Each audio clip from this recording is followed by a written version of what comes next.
Berkisah suatu hari di sebuah kamar apartemen. Seorang gadis bernama Wi terlihat duduk di hadapan cermin dengan tangan yang terlihat sedang menulis sebuah surat untuk ibunya, dan selesai menulis surat itu ia pun berjalan menuju lantai atas apartemen tersebut.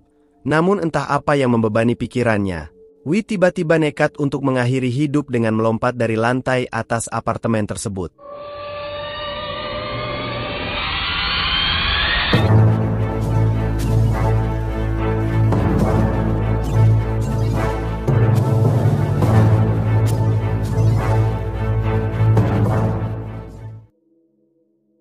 Kemudian scene pun beralih ke satu hari sebelum kejadian, di mana terlihat sekelompok bocah sedang bermain bola di sebuah lapangan kecil yang salah satu bocah bernama Yoi seketika memilih untuk berhenti bermain karena perhatiannya teralih pada seorang wanita yang tak lain adalah Wi dan rekannya yang bernama Pong. Dan dari obrolan para bocah itu, diketahui rupanya Yoi secara diam-diam telah menyimpan celana dalam milik Wi.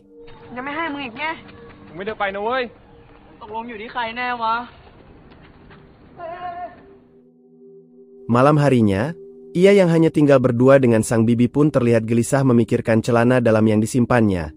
Namun saat ia melihat bibinya sudah tertidur pulas, ia bergegas menuju kamar mandi untuk melampiaskan hasratnya dan berimajinasi dengan celana dalam milik Wi. Setelah cukup lama Yoi berada di dalam kamar mandi, sang bibi terbangun dan mengetuk pintu kamar mandi karena si bibi diketahui kebelet boker.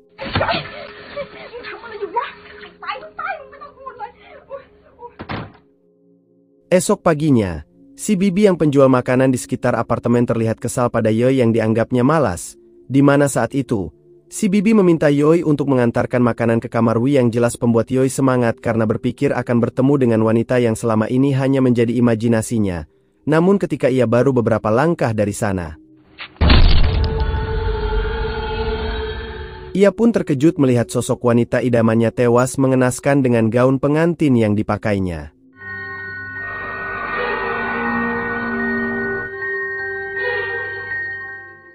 Sejak itu Yoi terlihat murung karena wanita idamannya telah meninggal. Meski saat itu rekan-rekannya tetap bermain bola seperti biasa dengan gembira, namun Yoi seolah tak memiliki lagi semangat hidup. Saat malam, Yoi bermimpi dalam tidurnya mengantarkan makanan ke kamar Wi yang jelas kali ini bukanlah mimpi indah yang sebelumnya selalu ia harapkan. Di mana tak lama pintu kamar apartemen Wi pun terbuka dengan sendirinya disertai dengan kemunculan sosok Wi dari kamar tersebut dengan gaun pengantin yang masih melekat di tubuhnya, dan setelah itu,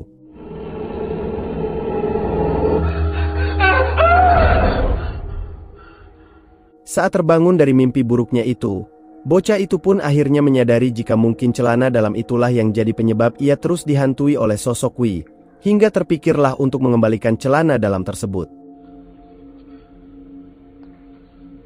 Tanpa menunggu lama, ia pun secara perlahan melangkah ke kamar Wi dengan jantung berdebar, di mana saat ia yang hanya ingin menaruh celana dalam itu di depan pintu kamar Wi.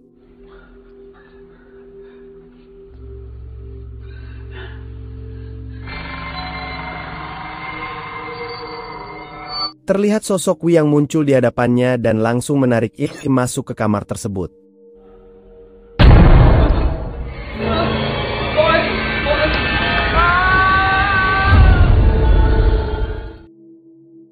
Beberapa hari kemudian, seorang pemuda sebut saja Johan datang untuk bertanya terkait kamar apartemen yang kosong, di mana kebetulan saat itu si satpam menyebut jika ada satu kamar tersisa dengan tarif 4.000 baht per bulan yang bisa langsung ditempati tanpa uang muka, yang mana ternyata, kamar yang dimaksud si satpam itu adalah kamar yang pernah ditempati oleh Wi, hingga Johan yang sedang mengalami kesulitan ekonomi pun tanpa ragu menyetujuinya.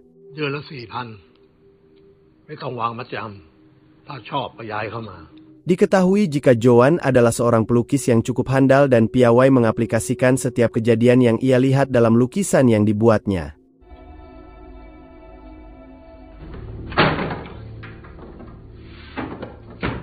Tak lama kemudian Johan menemukan sebuah kotak yang ternyata berisi gambar seorang wanita yang tak lain adalah Wi, serta liontin yang tertinggal di dalam kotak tersebut.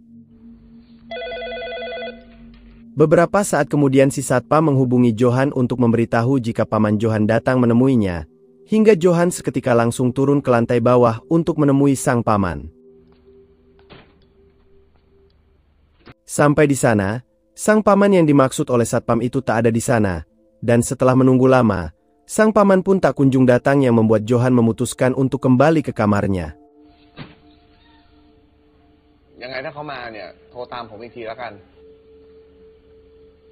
Saat itulah Johan mendapati plastik berisi makanan yang tergantung di handle pintu kamarnya, di mana Johan yang berpikir mungkin itu dari pamannya pun lalu memutuskan untuk masuk dan memakan makanan tersebut.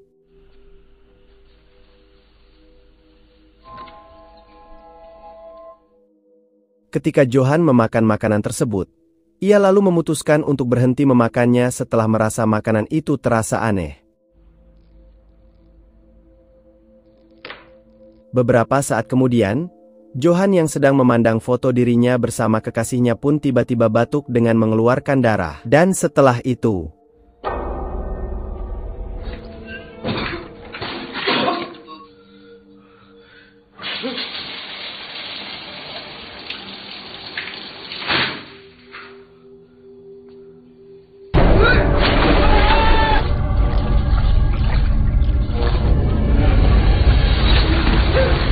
di tengah kepanikannya itu, Johan akhirnya memilih untuk keluar kamar apartemennya. Namun seketika, ia dibuat heran karena ia justru sudah berada di rooftop apartemen tersebut. Dan tak lama kemudian,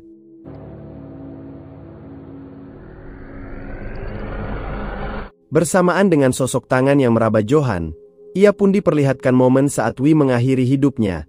Hingga secara perlahan arwah Wi pun mampu mengendalikan pikiran Johan untuk melakukan hal serupa bersamanya.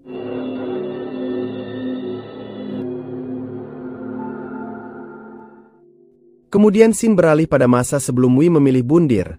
Wi terlihat menyampaikan kabar pernikahannya pada sahabatnya melalui sebuah undangan. Namun entah mengapa Nong seperti mengekspresikan rasa kecewa dan tak suka dengan kabar pernikahan sahabatnya itu.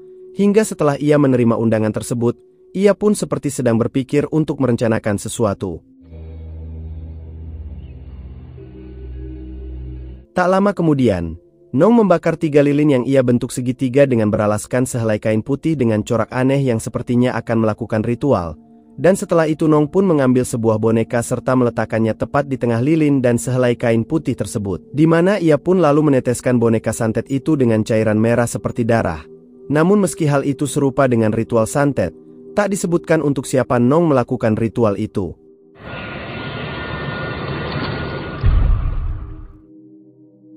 Tak lama berselang, Nong menerima panggilan telepon masuk yang entah dari siapa.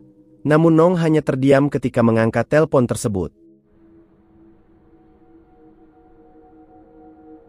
Ia pun lalu menemui Wi di kamar apartemennya yang saat itu Wi sedang menyiapkan gaun pengantin untuk pernikahannya nanti. Namun sesaat, Nong menyampaikan kabar bahwa Kong calon suami Wi meninggal dalam kecelakaan yang ternyata telepon yang diterima Nong tadi dari orang tua Kong. Di mana kabar tersebut jelas membuat Wi syok dan tak mampu lagi menahan kesedihannya. Terlebih orang tua Kong menelpon Wi untuk mengikhlaskan kepergian Kong.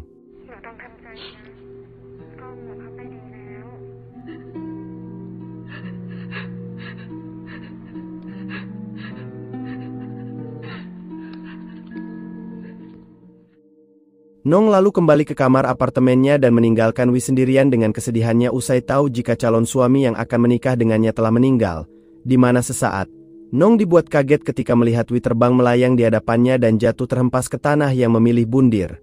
Namun kepanikan Nong justru terlihat ketika ia malah merapikan kembali berbagai media yang ia gunakan untuk ritual tadi dan memilih pergi dari apartemen itu ketimbang untuk melihat kondisi Wi.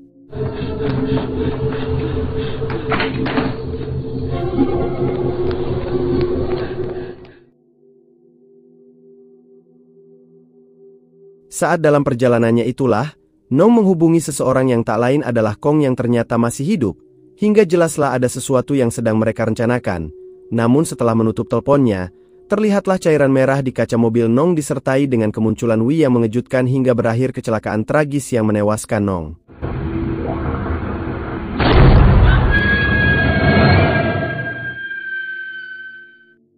Scene beralih pada Kong yang mendatangi kuil setelah dihantui rasa bersalah atas kematian Wi, sehingga ia pun mendekati peti mati Wi untuk meminta maaf atas apa yang ia lakukan pada Wi.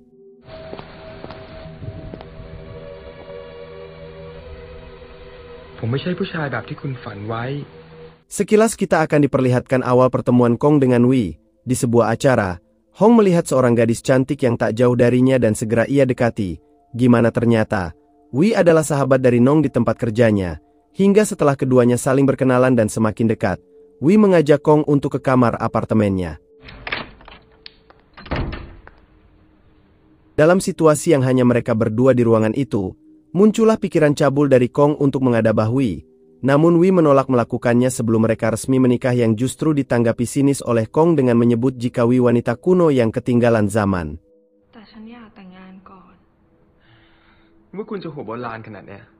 Setelah Wei pergi, Kong mulai mencari tahu tentang siapa Wei sebenarnya, hingga ia pun dikejutkan dengan fakta jika Wei sering mengkonsumsi obat penenang karena gangguan mental yang dideritanya. Seiring berjalannya waktu, Kong rupanya mulai terbebani dengan obsesi Wei untuk menikah dengan Kong dan khawatir jika gangguan mental itu bisa membuat Wei nekat melakukan apapun demi obsesinya tersebut. Namun suatu hari ketika Kong sedang di tempat kerjanya, Wei menghubunginya dan mengaku jika ia adalah tunangan Kong yang membuat Kong malu di hadapan teman-temannya. Kong yang marah lalu menemui Wei di apartemennya, di mana ia benar-benar dikejutkan dengan pemandangan kamar yang banyak dipenuhi oleh foto dirinya bersama Wei. Terlebih dengan adanya sepasang manekin dengan busana pengantin semakin menunjukkan jika Wei memiliki obsesi berlebih untuk menikah. Apalagi ketika Kong melihat surat undangan yang telah dicetak oleh Wei. Namun tetap saja selisih paham di antara mereka selalu berakhir di atas ranjang. Pagi harinya Kong yang terbangun di kamar apartemen Wei bergegas untuk pulang saat Wei masih tertidur. Namun di tengah perjalanan, ia baru sadar jika di sakunya ada sebuah cincin yang sengaja dimasukkan oleh Wei.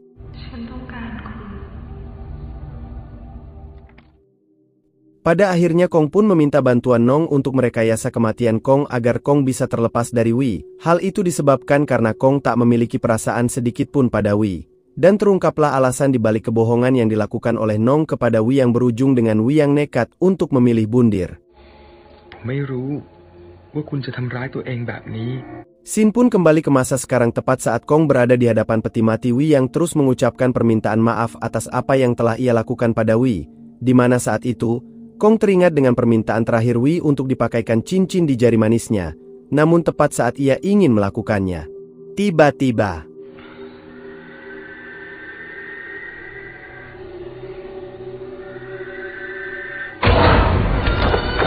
dalam kepanikan itu, tiba-tiba ada seseorang yang menghantamkan balok ke kepala Kong yang membuatnya roboh dan tersungkur. Kembali pada momen beberapa saat setelah kematian tragis Wei, seorang pembantu sebut saja Inem memanfaatkan kesempatan itu untuk mengadu peruntungannya, di mana setelah orang tua Wei selesai membereskan kamar yang pernah ditempati Wei, ia bergegas masuk untuk melakukan ritual, di mana setelah itu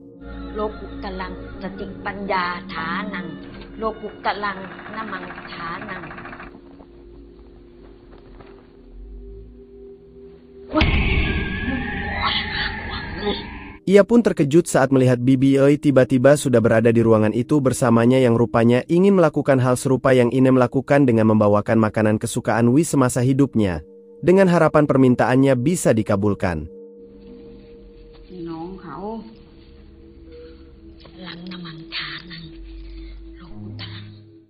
Tingkah laku mereka pun berlanjut saat keduanya mendatangi seorang dukun untuk memberikan uang tanda terima kasih. Karena diketahui nomor togel yang mereka pasang tembus 6 angka. Rencana mereka pun terus berlanjut berharap bisa mendapatkan lebih banyak uang dari togel tersebut melalui bantuan arwah Wei dan abu peti mati dari sang dukun. Dan disinilah terungkap jika saat Johan masih menempati kamar Wei, keduanya bekerja sama dengan satpam untuk merekayasa jika ada paman Johan datang ingin bertemu. Hingga saat Johan pergi dari kamarnya, keduanya menyelinap ke kamar Johan melalui kunci cadangan dari si satpam untuk kemudian pun melakukan ritual berikutnya dengan sarana bubuk peti mati dari sang dukun. Sedangkan di luar Bibi Oi menerima telepon dari satpam jika Johan sudah pergi dari lantai bawah dan dalam perjalanan menuju kamarnya yang membuat keduanya seketika panik.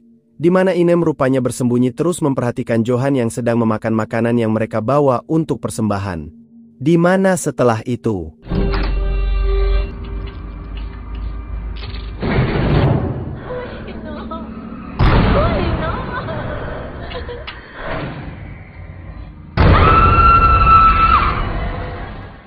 Di sisi lain, Ibu Wi yang masih sangat kehilangan atas kepergian putri satu-satunya itu terlihat membaca surat terakhir yang ditulis oleh mendiang sang putri, dan tak lama, ayah Widata membawa barang-barang milik Wi yang ia bawa dari kamar apartemen putrinya, dan dalam kotak yang berisikan foto Wi dan Kong itulah, Ibu Wi mendapati alamat tempat kerja Kong dan terpikirlah untuk mencari tahu kebenaran terkait kematian Kong. Upaya Ibu Wi untuk mencari tahu terkait kematian Kong benar-benar membuatnya terkejut, karena faktanya Kong masih hidup dan terlihat sehat, di mana saat itu, Kong pun mengakui kesalahannya jika ia sengaja memalsukan kematiannya agar ia tak menikah dengan Wi. Meski Kong melihat rasa kehilangan yang sangat mendalam dari Ibu Wi, ia pun tak menyangka jika tindakannya itu justru berujung dengan bunuh dirinya Wi. Namun sebelum Ibu Wi pulang, ia berpesan pada Kong untuk menghadiri upacara pemakaman Wi malam ini di sebuah kuil. Singkat cerita, setelah pemakaman Wi selesai, Ibu Wi meminta suaminya untuk pulang terlebih dulu dan berdalih jika ia masih ingin di sana untuk menemani putrinya. Namun saat Kong pun datang ke kuil di malam hari atas undangan Ibu Wi, dari sinilah terungkap siapa orang yang menghantamkan balok ke kepala Kong yang tak lain adalah Ibu Wi dengan harapan jika Kong ikut mati menyusul Wi dan lalu memasukkan jasad Kong ke dalam peti bersama Wi.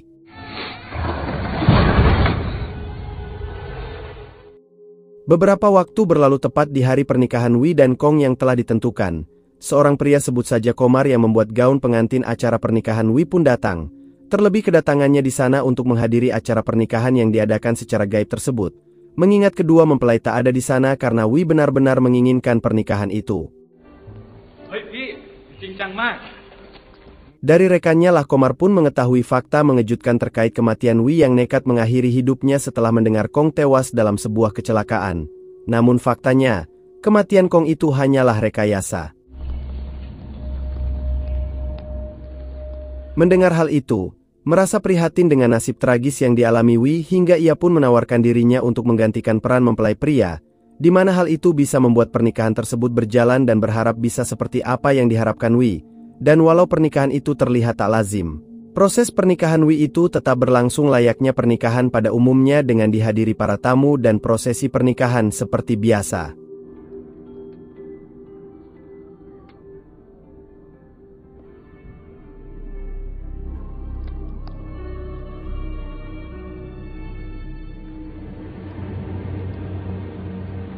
Proses pernikahan itu pun akhirnya dinyatakan selesai hingga para tamu undangan pun diminta untuk pulang.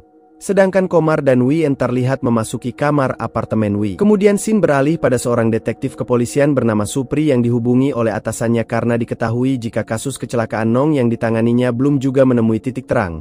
Di mana saat itu ia pun diperintahkan untuk mengecek CCTV jalan raya yang dekat dengan lokasi TKP kecelakaan maut yang menewaskan Nong.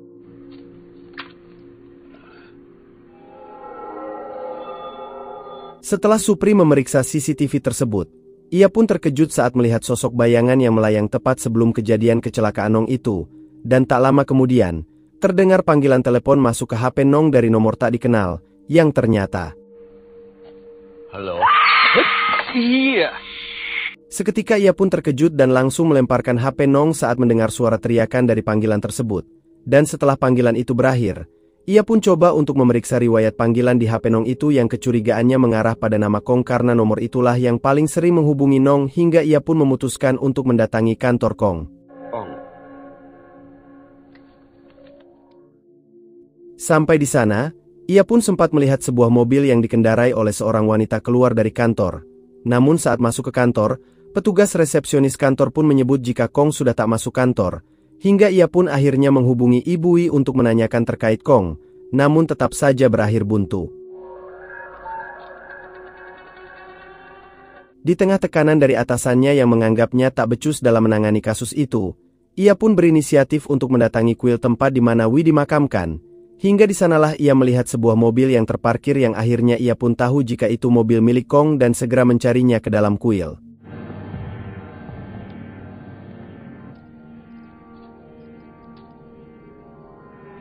Saat di sana, Supri pun tak mendapat tanda-tanda keberadaan Kong di sana. Namun ia pun merasa aneh mengapa mobil Kong ada di tempat itu sedangkan Kong tak ia lihat di sekitar tempat tersebut dan meyakini ada yang tak beres.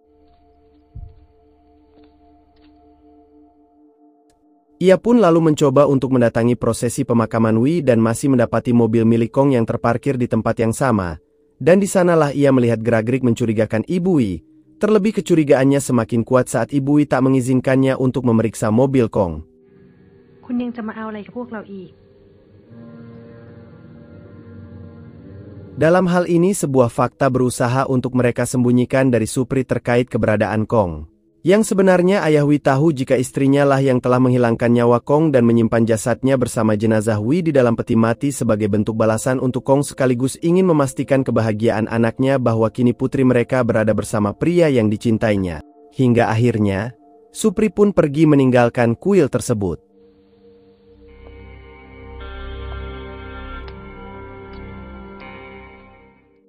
Beberapa hari kemudian, perilaku aneh Ibu Wi semakin hari semakin dirasakan berlebihan oleh sang suami yang seolah menganggap Wi masih hidup dengan menyediakan piring makan untuknya, hingga sang suami yang kesal pun lalu membakar semua foto putri mereka. Namun, Ibu Wi berusaha menyelamatkan foto Wi yang belum terbakar tepat saat Supri datang ke sana untuk menginterogasi mereka.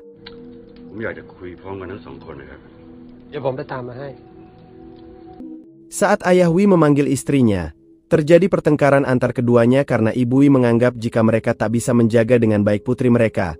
Dan tepat saat Supri sedang membereskan foto Wi dan Kong yang masih tersisa ke mobilnya, terdengarlah suara tembakan dari dalam rumah. Diketahui jika Ayah Wi menembak sang istri hingga tewas karena tak mampu lagi menanggung beban yang dihadapi mereka, di mana setelah itu ia pun lalu memutuskan untuk mengakhiri hidupnya dengan menembak dirinya sendiri. Sehingga dengan kematian Ibu Wi, kasus kematian Wi yang nekat bundir karena kematian palsu Kong pun akhirnya tak pernah terungkap.